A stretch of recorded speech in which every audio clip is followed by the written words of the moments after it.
Bonjour à toutes et à tous et bienvenue sur Vote Attention.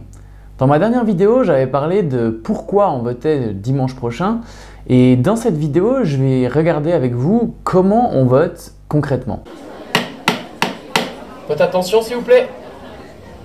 Donc pour les prochaines élections, nous devons élire 2 représentants au Conseil des États pour notre canton et un certain nombre de candidats pour le Conseil national en fonction de la taille de notre canton. Pour vous faire une idée, je vous mets un petit tableau récapitulatif au niveau roman. Quand vous ouvrirez votre matériel de vote, vous allez trouver à l'intérieur 2 enveloppes.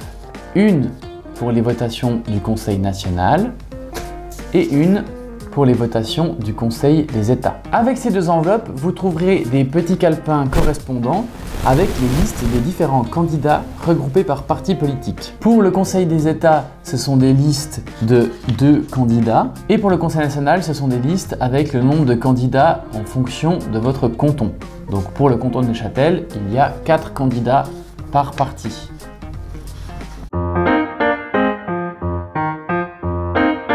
Pour voter, vous avez plusieurs possibilités.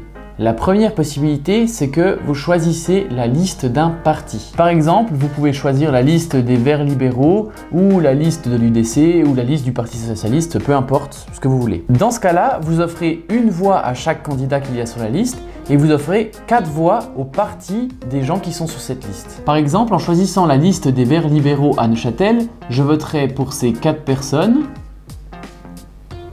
et j'offrirai 4 voix au parti des Verts libéraux. Ça, c'est la manière la plus simple de voter. On se prend pas trop la tête et on choisit un parti qui a des valeurs qui sont proches des nôtres et voilà. La deuxième possibilité, c'est de biffer un nom d'une liste électorale. Par exemple, vous partagez les idées du Parti socialiste, mais vous n'êtes pas d'accord avec les idées d'un certain candidat qui est sur cette liste, alors vous pouvez le biffer. Dans ce cas-là, les 3 candidats restants sur la liste auront une voix chacun.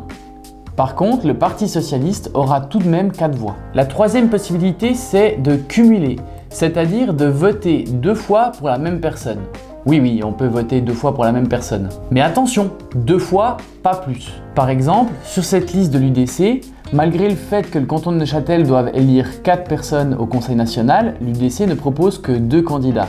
Je pourrais très bien rajouter une fois le nom de chacun des candidats et voter 2 fois pour chacun d'entre eux.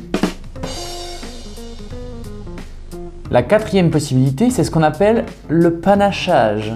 C'est-à-dire que vous prenez une liste qui est incomplète et vous la complétez avec le nom d'un candidat d'un autre parti.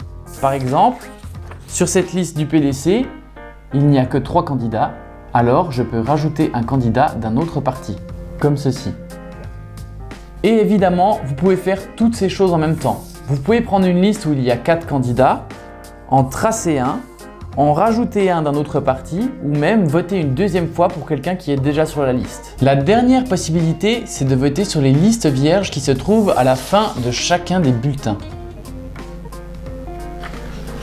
Dans ce cas-là, chaque candidat pour lequel vous votez gagne une voix pour lui-même et une voix pour son parti. Si sur une liste de 4, vous ne votez que pour 3 personnes, la 4e voix est perdue et ne va à aucun parti. Si sur une liste par exemple de 4 candidats, vous ne votez que pour 3 personnes, vous pouvez rajouter un vote complémentaire pour dire à quel parti doit aller votre 4e voix. Cela signifie que mon vote blanc ici offrira une voix au Parti vert libéral.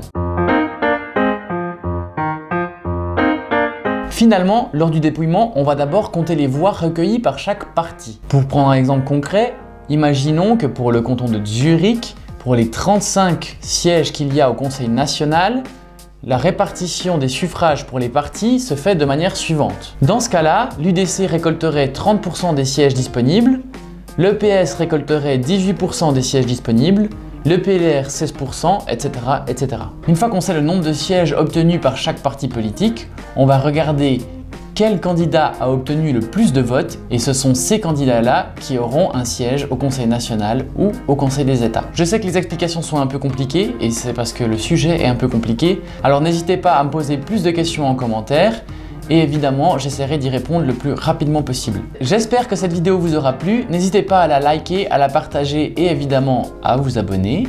Et comme j'ai l'habitude de le dire, on vous offre la chance de vous exprimer, alors saisissez-la.